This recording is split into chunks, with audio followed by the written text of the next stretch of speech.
Hello friends, welcome back to my YouTube channel. आज हम कर रहे हैं पीजीटी हिंदी का जो एग्ज़ाम हुआ था 24 सितंबर को फर्स्ट शिफ्ट में, उसका English part. Let's get started. Question number 1, select the most appropriate preposition to fill in the blanks. The cat jumped dash the wall in, over, under and on. आपको इन सब की meaning पता होना चाहिए, मतलब ये कहाँ कहाँ यूज़ होते हैं। देखो, जो इन यूज़ होता है ना, वो किसी चीज़ के अंदर। The cat jumped in the wall, मतलब वॉल के अंदर जंप करा है, नहीं ये तो हो ही नहीं सकता। इन क्यों यूज़ होता है? In inside something, inside something. Over, over का मतलब होता है एक साइड से another side, from one side to the other, from one side to the other. Under, below या beneath, बिलो या beneath,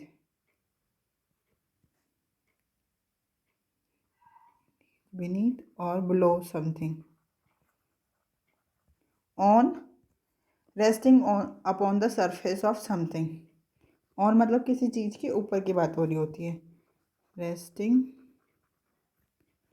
upon the surface, the surface of something। तो answer क्या हो गया? The cat jumped over the wall. Option number 2 is the correct answer.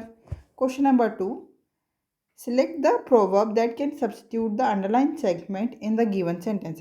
After taking control of the organization, bosses tend to introduce many welcome changes, like our new CEO, who, when we are working overtime on a project, creates a cooperative work environment for working mothers in the team, thereby increasing our productivity as a whole। तो ये जो है, after taking control of the organisation bosses tend to introduce many welcome changes, इसके लिए हम कौन सा proverb use करेंगे वो पूछा है। One swallow doesn't make summer, a new broom sweeps clean, don't have too many iron on the fire, it is an ill wind that blows nobody any good. देखो, पहले इन सब की meaning देख लेते हैं क्या होता है। One swallow doesn't make summer means one good event doesn't prove a general rule. One good event doesn't prove a general rule। a new broom sweeps clean, इसका क्या मतलब होता है कि कुछ अगर न्यू वेलकम हुआ है तो उस तो जब एक नया पर्सन अथॉरिटी में आता है तो वो कुछ चेंजेस करता है ताकि इम्प्रूव हो थिंग्स और एनफोर्स डिसिप्लिन हो। तो इसका मतलब, तो आंसर क्या हो गया हमारा? Option number 2 is the correct answer. Third का मीनिंग देखते हैं। Don't have too many irons on in the fire, इसका क्या मतलब होता है? Don't try to do many things at once. Don't try to do too many things at once, too many things at once। It is an ill wind that blows nobody any good, even a bad situation can benefit someone, even a bad situation can benefit someone। I hope आपको ये meaning समझ में आ रहे हो। अगर आपको कोई भी डाउट है तो आप हमसे जुड़ सकते हैं @maths PS1 टेलीग्राम चैनल पे। Question number 3, select the most appropriate option to fill in the blanks। The dog dashed loudly when it seen strangers। The dog ने क्या किया? barks loudly। देखो, dog एक सिंगुलर है तो यहाँ पे हम सिंगुलर ही यूज़ करेंगे, तो क्या आ जाएगा? barks। The dog barks loudly, क्योंकि जो भौंकना है डॉग का वो एक हैबिचुअल एक्शन है, और हैबिचुअल एक्शन के लिए हम सिंपल प्रेजेंट टेंस ही यूज़ करते हैं, ठीक है। तो आंसर क्या हो गया? Option number 4 is the correct answer. Question number 4, select the most appropriate synonym of the underlined word to fill in the blanks। Pooja, artificial intelligence has reached an unprecedented stage। Kabir, true, its capabilities are both dash and concerning। तो unprecedented का क्या मतलब होता है? Never done और known before. तो artificial intelligent उस मुकाम पे पहुंच गई है जिसको किसी ने नहीं देखा और जो कभी पहले नहीं हुआ, मतलब नेवर डन और नॉन बिफोर। तो कबीर ने क्या किया, हाँ ये सच्ची है, ट्रू है। Its capabilities are both dash and concerning. तो डैश की जगह क्या आ जाएगा, ट्रेल ब्रेजिंग, प्रेग्रेन प्रेग्रेनेट, रिकैलक्रीट्रेंट या इनसेल्यूब्रियस। तो सबकी मीनिंग देख लेते हैं। ट्रेल ब्रेजिंग का क्या मतलब होता है, innovative, pioneering and leading the way in the new development. लिख देती हूँ मैं, innovative,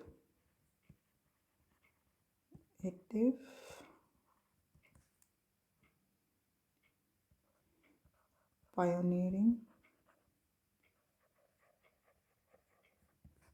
or leading the way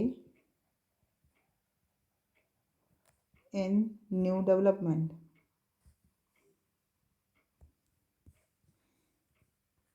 पेरिग्रिनेट का क्या मतलब होता है, टू ट्रेवल और wander from place to place. To travel और wander from place to place.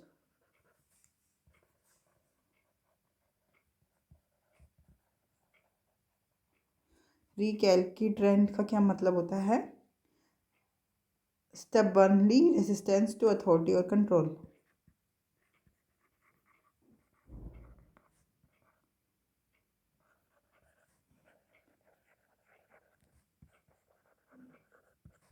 To authority और कंट्रोल। और इनसेल्यूब्रियस का क्या मतलब होता है, अनहेल्दी और unwholesome. Unhealthy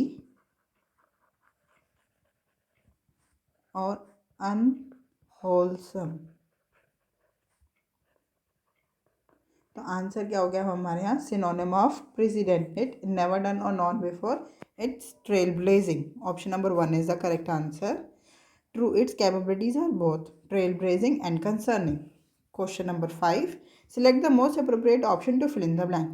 The detectives shamefully realized they were dash when new evidence pointed out that they were suspecting an innocent man all this time. So, tracing the wrong scent, following a yellow hearing, barking up the wrong tree, chasing the wrong deer. तो answer क्या हो जाएगा हमारा, barking up the wrong tree. मतलब detective को shameful realise हुआ when उन्होंने एक गलत पर्सन को कल्प्रेट बना दिया, मतलब एक इनोसेंट पर्सन को कल्प्रेट बना दिया, एक तरह से यही है। तो making a wrong assumption, barking up the wrong tree का क्या मतलब है, making a wrong assumption, make a wrong assumption. और ट्रेसिंग द रॉन्ग स्कैन, फॉलोइंग द येलो हियरिंग और चेजिंग द रॉन्ग डियर, इन ये तीनों कोई भी ईडियम फ्रेज नहीं है। फॉलोइंग अ येलो हेयरिंग नहीं, रेड हेयरिंग होता है। तो ये तीनों नहीं है कोई भी ईडियम और phrase. Question number 6, select the most appropriate, select the incorrectly spelled word in the given phrase, sorry paragraph. क्या है, हार्डर, ट्रेंड्स, वेरिएशन या टेम्परेचर्स। इसमें देखो, अगर हम, हमारे को नहीं पता कौन सा गलत है, फिर भी अगर हम ध्यान से भी पढ़े ना, तो देखो HARDR हार्डर ठीक है, ट्रेंड्स भी ठीक है, वेरिएशन, वेरिएशन जब भी हमने पढ़ा है तो VARIATION, वेरिएशन, यही स्पेलिंग पढ़ी है ना, वेरिएशन। और टेम्परेचर भी सही है क्योंकि ये स्पेलिंग सारी हमारी बहुत बार यूज़ हुई हैं, इसलिए हमारे को ये आंसर तो बहुत इजीली पता चल गया। क्या है, option number 3 is the correct answer. Question number 7, select the most appropriate question tag from the option. Jyoti hadn't yet trusted stranger, sentence कैसा है, नेगेटिव, और इसमें ऑक्सिलरी वर्ड क्या है, हेड। तो हेड और Jyoti, she, head, she. Answer option number 3 is the correct answer. Question number 8. Sentence of a paragraph are given below. While the first and the last sentence S1 and S6 are in the correct order, the sentence in between are jumbled up. Arrange the sentence in the correct order to form a meaningful and coherent paragraph. S1 क्या है? Excess body weight, especially abdominal obesity, is associated with several health problems like diabetes, high blood pressure, and cardiovascular disease. P क्या है? Among these drugs. देखो कौन से drugs, तो P से तो स्टार्ट हो ही नहीं सकता, मतलब S1 के बाद पी आ ही नहीं सकता. जो भी पी से स्टार्ट है, फोर्थ ऑप्शन एलिमिनेट हो गया. अब क्यू देखो, these drugs mimic the gut hormone. कौन से ड्रग्स, वो भी नहीं पता. क्यू भी नहीं आ सकता, क्यू तो है ही नहीं ऑप्शन में. R, due to these health problems various weight production methods have been tried over the years, but most have not stood the test of time. Sixth देखो क्या लिखा है. Recently a class of drug called GLP-1 agonist originally used for diabetes has gained attention for its role in weight loss. तो यहाँ पे भी S1 में भी वेट लॉस की बात हो रही है कि बहुत ज़्यादा मतलब वेट हो गया है जिससे हमारे को ये प्रॉब्लम हो रही है. और उन्होंने ये बताया रिसेंटली एक ड्रग्स ये पाया गया है जो यूज़ होता है डायबिटीज़ में और उससे वेट लॉस हो रहा है. तो क्या आएगा? S1 के बाद क्या आएगा? देखो बट ठीक है, एक्सेस बॉडी वेट है, एस भी आना चाहिए. बट यहाँ पे देखो प्रॉब्लम्स के बारे में बताया ना, health problems like diabetes, high blood pressure, cardiovascular disease से रिलेटेड आर आएगा. Due to these health problem, these जो वर्ड है वो इन तीनों हेल्थ प्रॉब्लम के लिए यूज हुआ है. तो S1 के बाद क्या आ जाएगा? आर. आर ये एलिमिनेट हो गया, ये एलिमिनेट हो गया. आंसर क्या हो गया? आर. फिर S P and Q. R S P Q फिर S2. तो आंसर क्या हो गया? Option number 1 is the correct answer. Question number 9. Select the most appropriate one word substitution for the underlined segment in the given sentence. Finding the people with generous or forgiving gesture. तो generous और forgiving यही underline word है. Specially towards a rival और less powerful person in is rare today.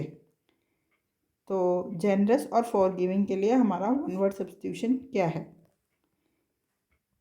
मैग्नामियस, pessimistic, इगोस्टिकल या vindictive. तो मैग्नामियस का क्या मतलब होता है?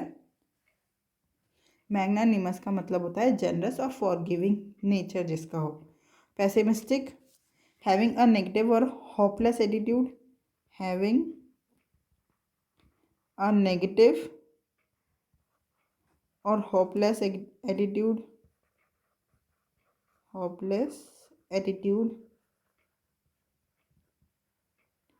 इगोस्टिकल, जो बस अपने बारे में सोचता हो, self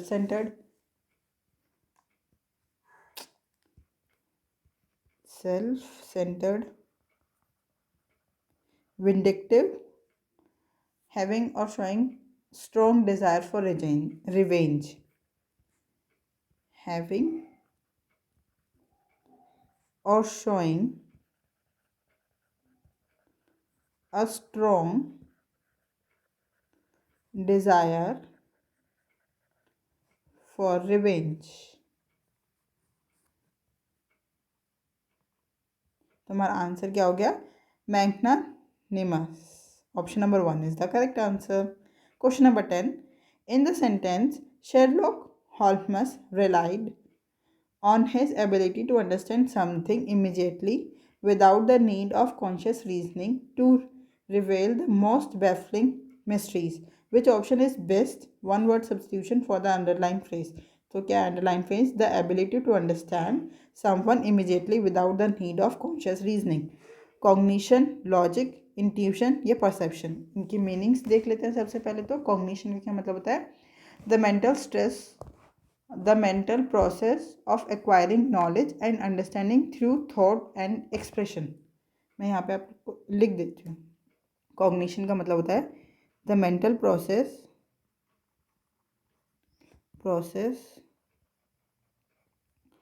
of acquiring knowledge and understanding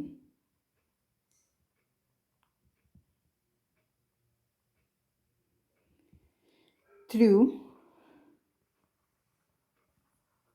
thought और TOUGHT थॉट और एक्सप्रेशन।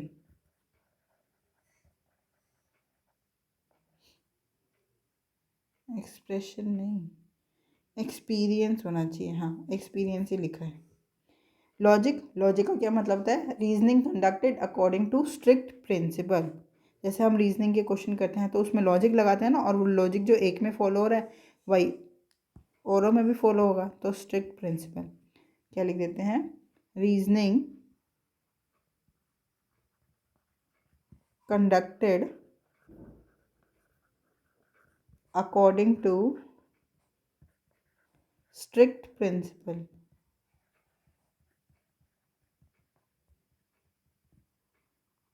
इंट्यूशन, इंट्यूशन का मतलब होता है ability to understand something immediately without the need of conscious reasoning. तो आंसर क्या हो गया? Option number 3 is the correct answer. और परसेप्शन का क्या मतलब होता है? परसेप्शन का मतलब होता है द वे यू इंटरप्रेट और become aware of something through the senses. The way you interpret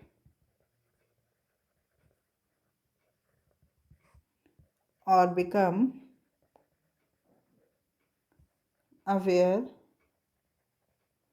of something through the senses।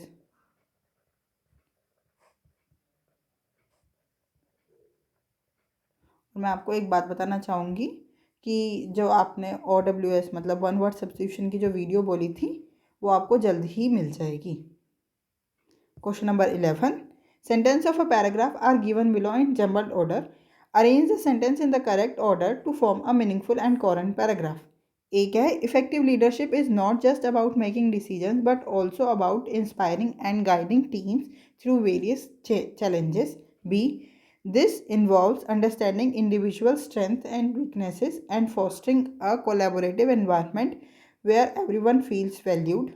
C, leaders who can balance decisiveness with empathy are often the most successful in achieving their goals and nurturing their teams। D, moreover, adaptability and resilience are key traits that enables leaders to handle unforeseen obstacles and maintain team morale। E, by cultivating these qualities, leadership can create a positive and productive atmosphere that drives success and innovation।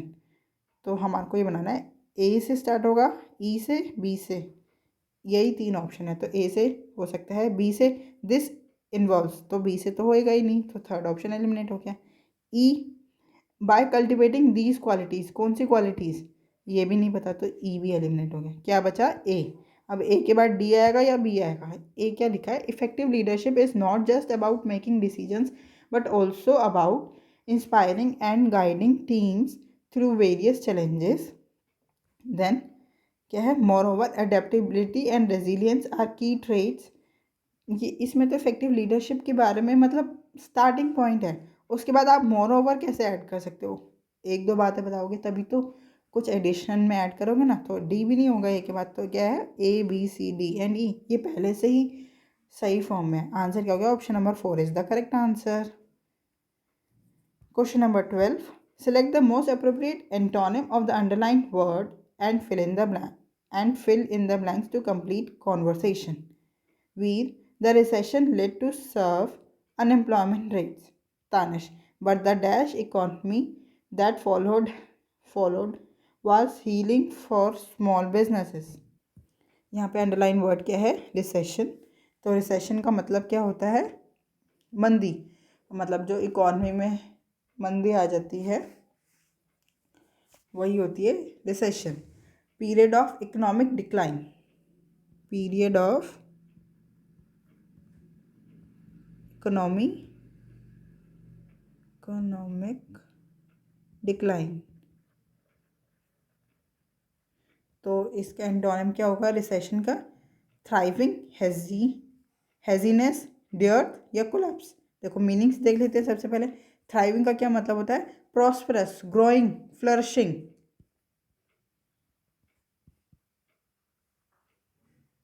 Growing और flourishing.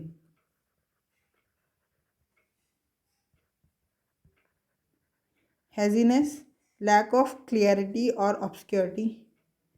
Lack of clarity. Dearth, scarcity और shortage.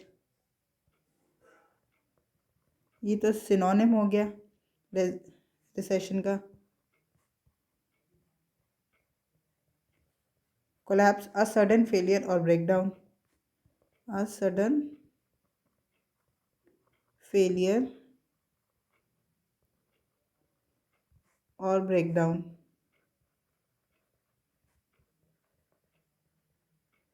तो answer क्या हो गया हमारा? Recession का antonym हो गया थ्राइविंग। रिसेशन मतलब होता है डिक्लाइन होना और थ्राइविंग का मतलब growing, flourishing, prosperous. Option number 1 is the correct answer. Question number 13, select the most appropriate option to fill in the blank.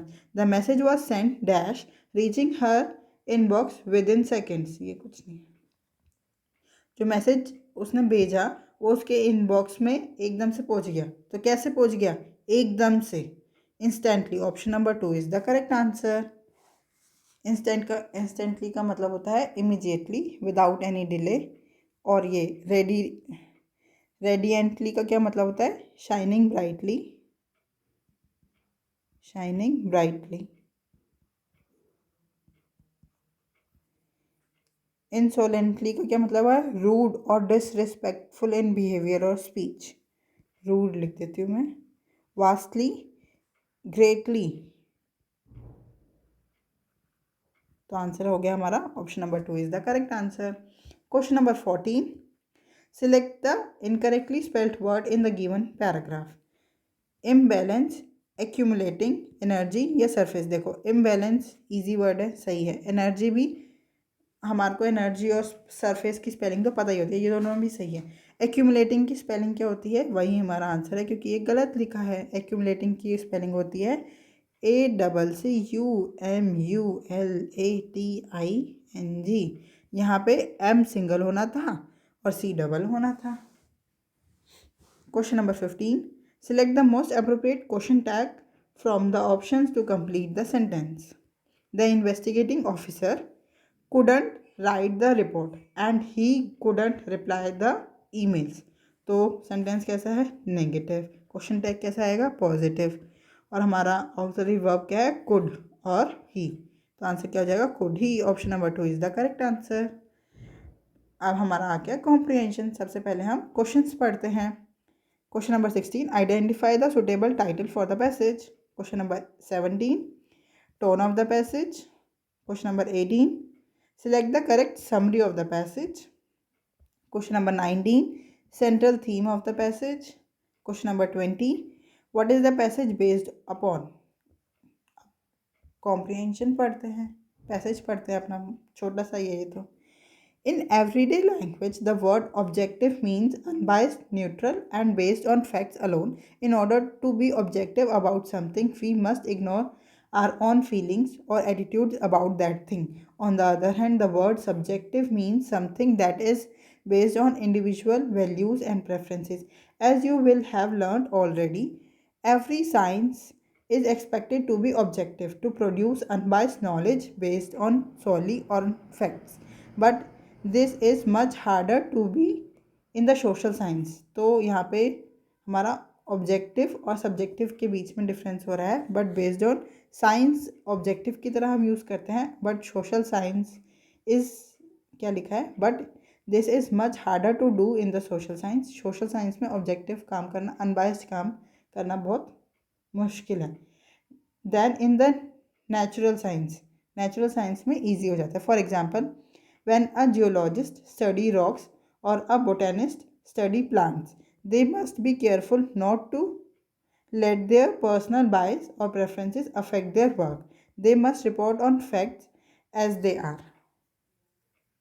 They must not, for example, let their liking for a particular scientific theory or theorist influence the result of their research. However, the geologist and the botanist are not themselves part of the world they study, that is, the natural world of rocks or of plants.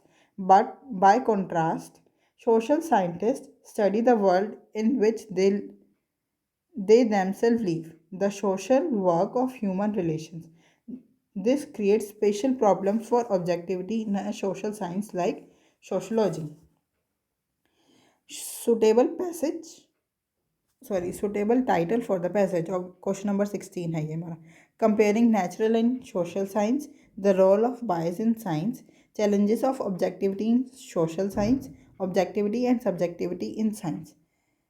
तो यहाँ पे main focus क्या है कि social science में objectivity हम नहीं कर सकते हैं, है ना. तो आंसर क्या हो गया हमारा? Option number 3 is the correct answer. Challenges of objectivity in social science. Question number 17. Identify the tone of the passage: critical and judgmental, informative and analytical, casual and conversational, persuasive and argumentative. तो हमारी tone कैसी है informative भी है और analytical भी. Option number 2 is the correct answer. Question number 18. Select the correct summary of the passage. Geologists and botanists do not face any subjectivity because they study non-human phenomena unlike sociologists. ऐसे तो उन्होंने paragraph में कुछ भी नहीं दिया है. Scientists across all disciplines must strive to remain unbiased, but social scientists face unique challenges as they are part of the world they study.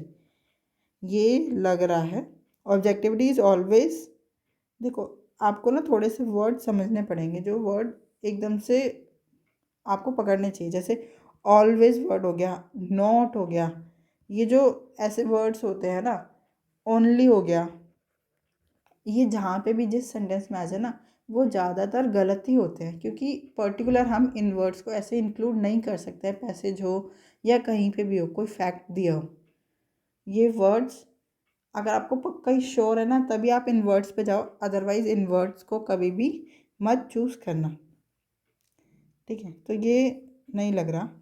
Natural science are easier to study because they are objective and based on facts, while social science are more complex due to subjectivity.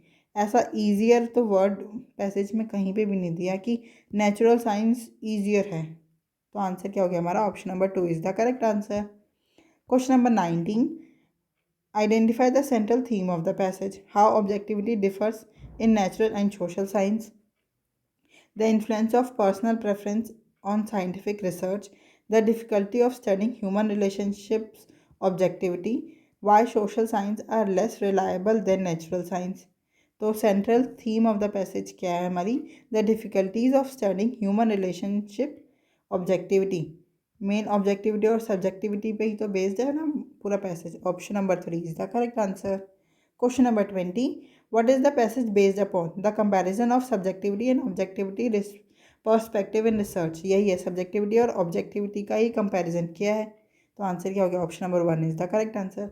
I hope आपको ये video अच्छी लगी. अगर आपको कोई भी doubt है तो आप हमसे जुड़ सकते हैं @mathsps1 टेलीग्राम चैनल पे. Thank you. Keep learning, keep practising.